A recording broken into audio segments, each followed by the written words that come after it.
bro, bro, like Alexa Bliss just like hit Randy Orton in the face with a fireball, bro. And I'm not talking about some Memphis ass flash paper, no mid south shit like that. She literally like shot something like a projectile, like a fucking Hadouken across the ring into that motherfucker's face, man. This shit is ludicrous. It is absolutely ludicrous. I don't understand it. I don't understand it. This shit wild. This shit wild. It's wild beyond words, man. She shot this motherfucker in the face with a fireball. Like, floosh, right across, like, floosh. Like the fucking human torch just threw something. And it came out of her hand like, pow. Like it was a gun. Wait, what the fuck?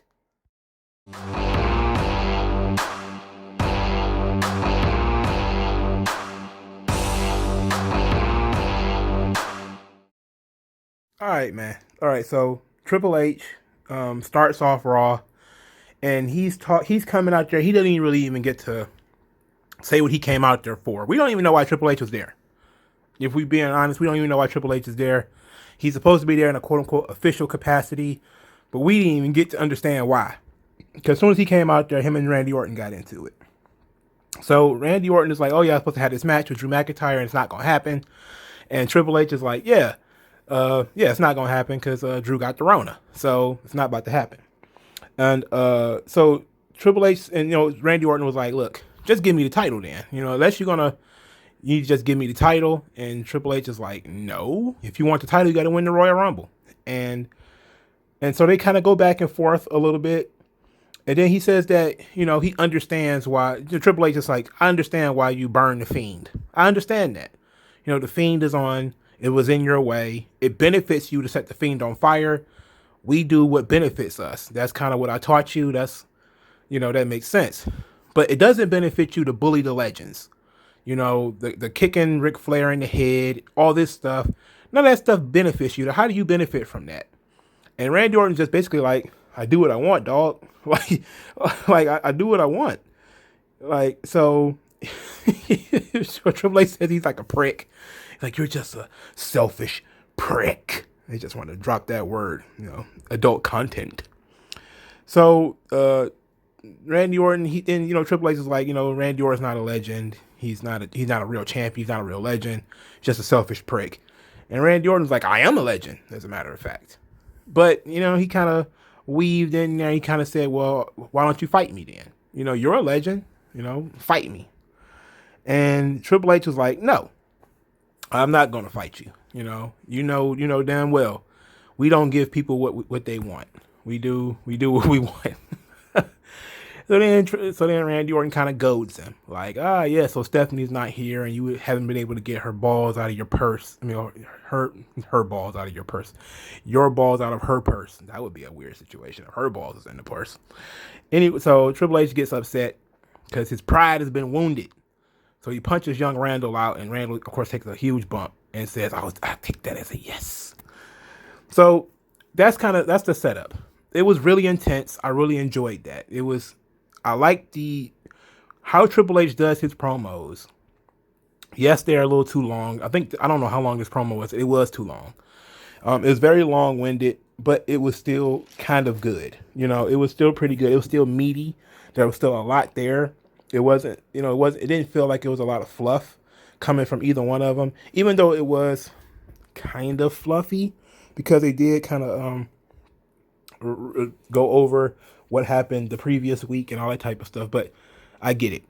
So in the next segment, Triple H says that he came to Raw in an official capacity. Of course, we never understood what this official capacity was. But once, Randy Orton came out there, he can't get it in his head that the legends paved the way for him, and that, and it's weird because Triple H, like, cultivated this legend killer gimmick. Like, it began under Evolution, right? And Triple H didn't have no problem with it in 2004 when he was spitting in Harley Race's face, and Harley Race is one of Triple H's one of his I want to say mentors, but one of his inspirations, much like Ric Flair, because he even had the Harley Race goatee for a little while. You probably don't remember that, but like in 05, 06, Triple H had that goatee, that weird goatee. That was the Harley Race goatee. And he had, so when he was spitting in Harley Race's face, and he was spitting in the face of Mick Foley, and spitting in the face of Jake Roberts, Triple H didn't have a problem with this. Now it's like 17 years later, 18 years later, he got a problem with Randy spitting in the face of legends and booting them in the head and stuff. So he says that he's going to accept the fight. So he accepted the fight. All is good. So Randy says that, Triple H has known him for a long time. This is the next segment, like the third segment in the show. And he said that Triple H knows him very well, but he's changed. He doesn't just have hatred for other people. Now he has hatred for himself. And this goes back to what I said before about, him being unable to act in terms of Alexa Bliss. So, now that he's impotent, he was unable to act and burn Alexa Bliss alive. He wants to take the hatred that he feels for himself and place it upon other people. And that, he's going to direct it at Triple H. So we get the fight scene. And the fight scene is pretty simple. They're just throwing hands. There wasn't no referee. So it wasn't really technically a match. But they didn't false advertise by not having them make no contact. So there was still some contact. They, bounced back and forth. I don't think anybody did any wrestling moves, but, I think the most wrestling thing there was like an Irish whip into the ring stairs. And then Triple H gets his sledgehammer, and Randy Orton gets in the ring, and Triple H is about to hit Randy Orton with the sledgehammer. Then boom, we started getting the Fiend stuff. So the Fiend stuff, like the lights started going out and all that. Triple H lifts the sledgehammer, and the sledgehammer's on fire.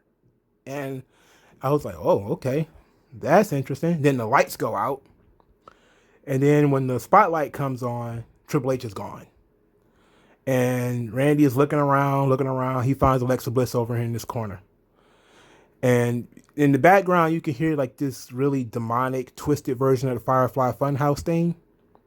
Like it introduced her, then it kind of faded out.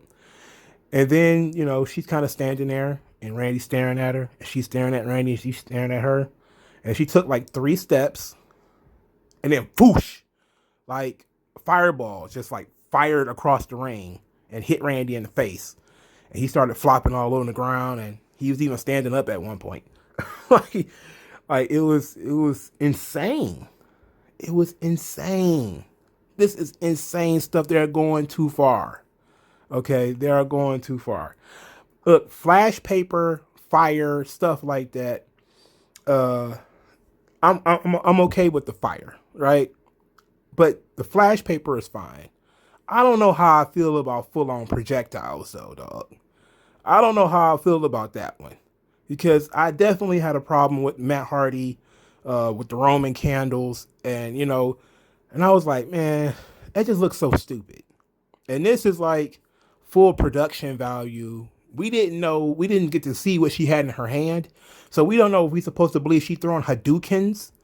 Is she doing Kamehamehas across the ring now? Like, we don't know what the fuck is going on. Like, did she have a gun? Did she shoot something? Was it a missile? What was that? Like, because it happened so fast, and that's, it was like fire, like whoosh, and it hit Randy right in the face. And I don't know how you sell getting burned, but I don't know if Randy sold it right. Like, he was standing up and like, I would think if you get like set on fire, like laying on the ground would be the best way to do it. Like laying on the ground, rolling around, like, oh, my face. But Randy was like jumping up and going down, and it was real strange. And then the worst thing about it is you had the commentators talking, like, oh my God. Like, that's something that you really didn't need the commentators talking on. You could have kept that one quiet. Could have kept that silent. That's something that I really wish that we could return to in wrestling, where the commentators don't need to talk about everything. Leave the dead air. Leave Randy squealing and hollering.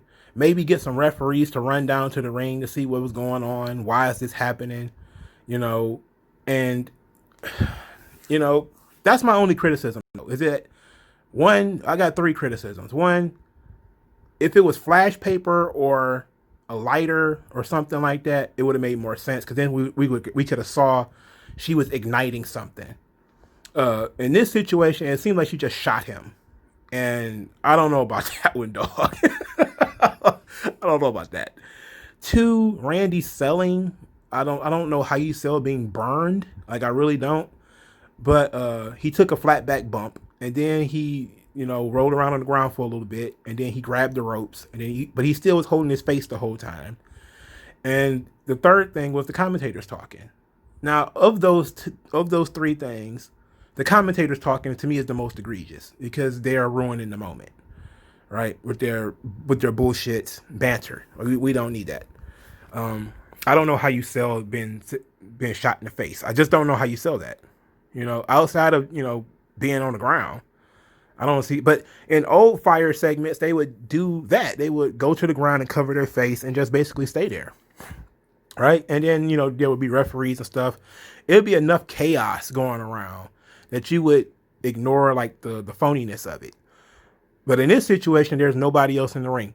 And you have to ask, of course, the basic question is, did Triple H teleport away?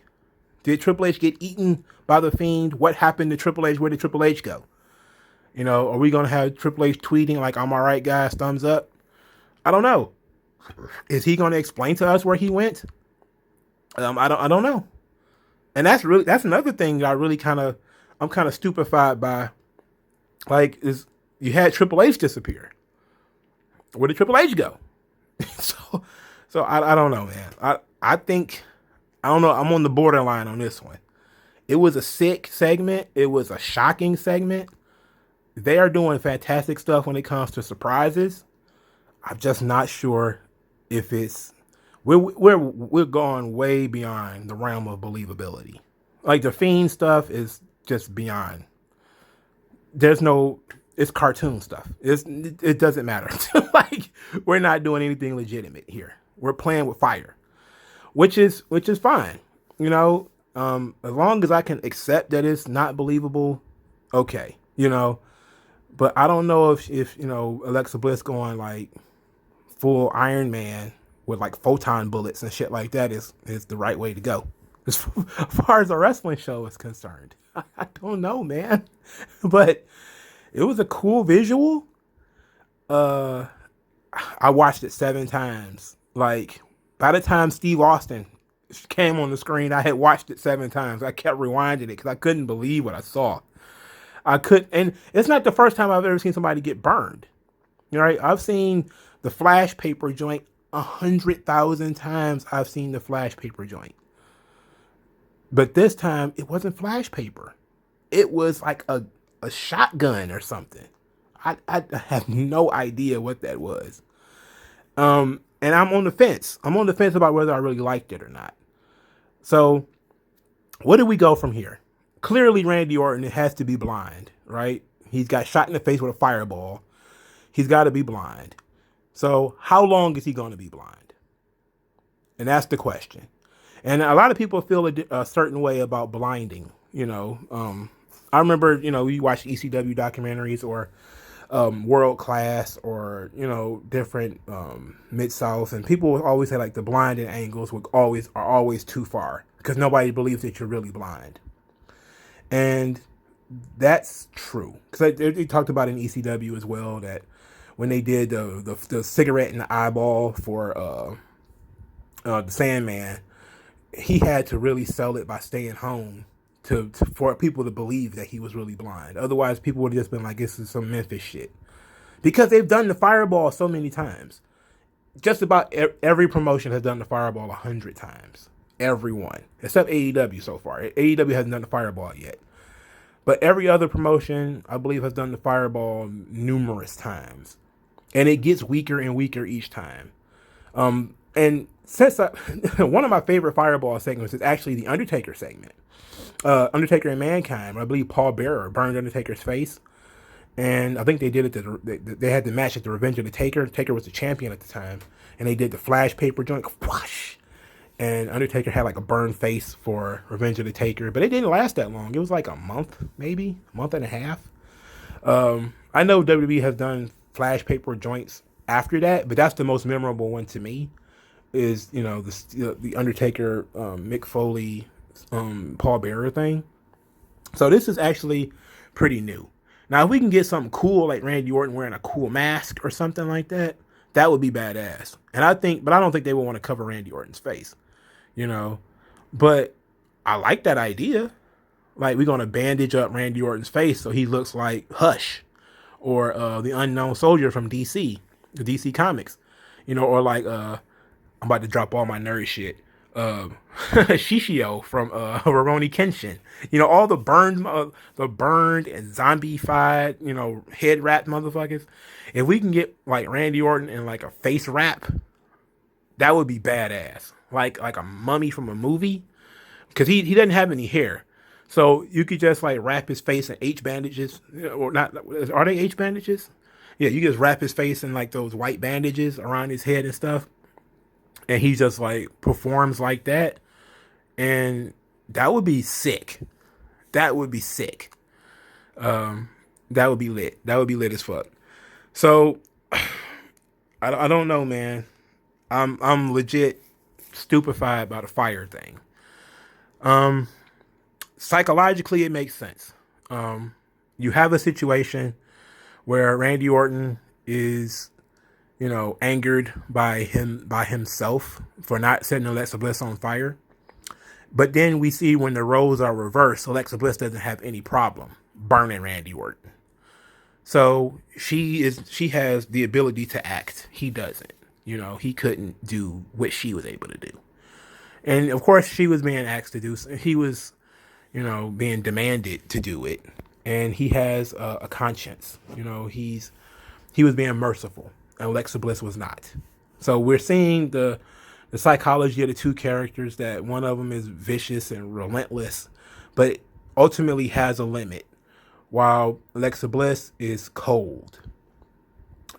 She's childlike, but she's cold, and she has no limit. She's willing to cross the limit that even Randy Orton wouldn't cross, and that is setting an innocent person on fire. Even though it was kind of weird because Randy Orton isn't an innocent person really, so maybe I should scratch that part out. But she was able to do what he wasn't able to do. She's able to assert herself in that situation when Randy Orton wasn't able to. So it is a weird reversal of position, but I'm just still stupefied by the fact they have the nerve, the unmitigated audacity to have like a fireball missile. Like, that's some crazy shit, dog. They really getting too they going too far.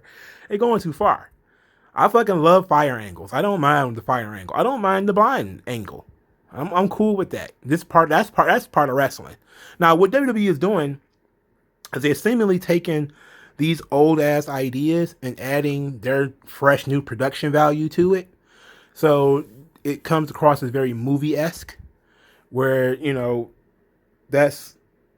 it comes across different because it comes across like a movie. So, people like the Inferno match is not anything new. But what they did with the Inferno match with Wyatt and Orton is different, because you literally had a man on fire, like run while he was on fire.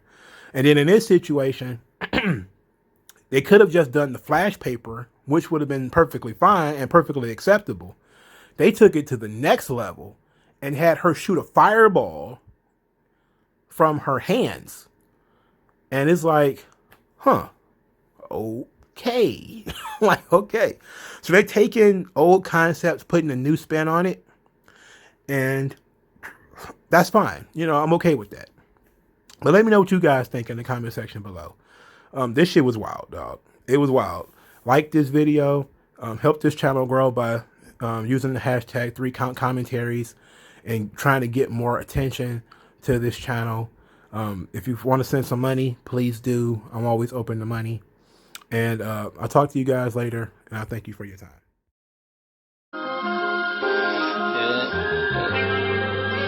Da, da, da, da, da.